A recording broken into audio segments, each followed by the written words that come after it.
Sup world. So the most common question I get on my stream nowadays is, how do I keep up resources running Strafe Impale? So in this very short guide, I'm going to show you how. So you just put together your brand new Strafe Impale build, and so you go into a rift and you're thinking, man, this is going to be really cool.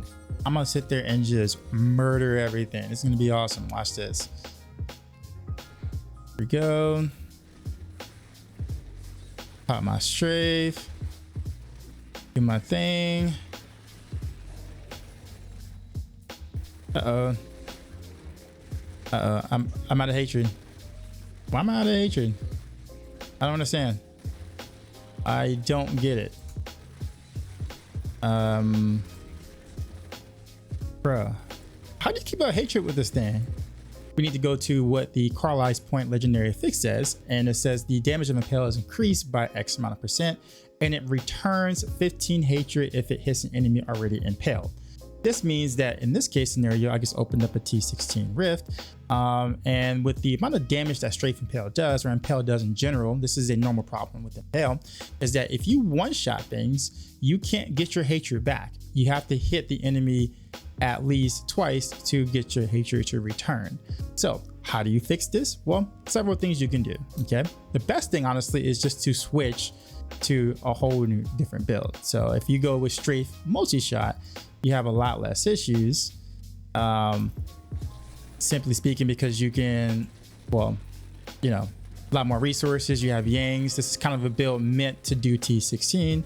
This is your best bet, and it's just more efficient in general. But let's just say you don't want to do that. You don't want to switch to multi-shot. You really want to play Impale. Well, you can still do that if you just make a couple of changes. You can change Dark Heart Vengeance to Seath, and you can also change any of your passives, for instance, to, let's say, Blood Vengeance, which is going to help you get discipline as well as hatred back whenever you're moving around. So you can go this route.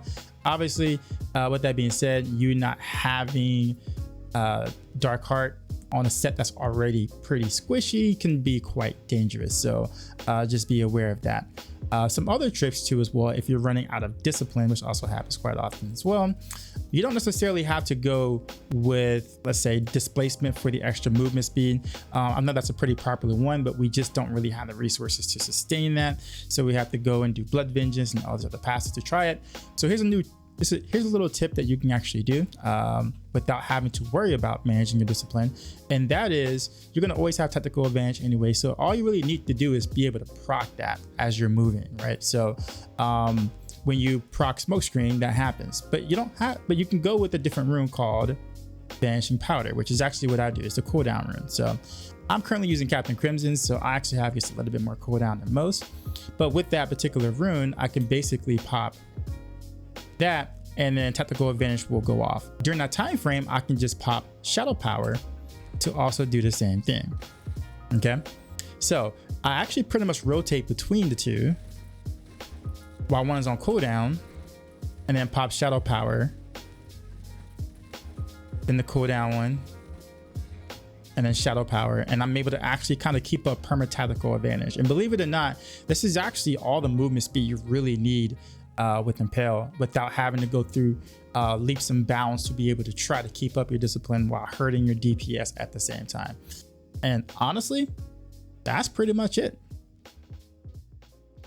Short and sweet and to the point.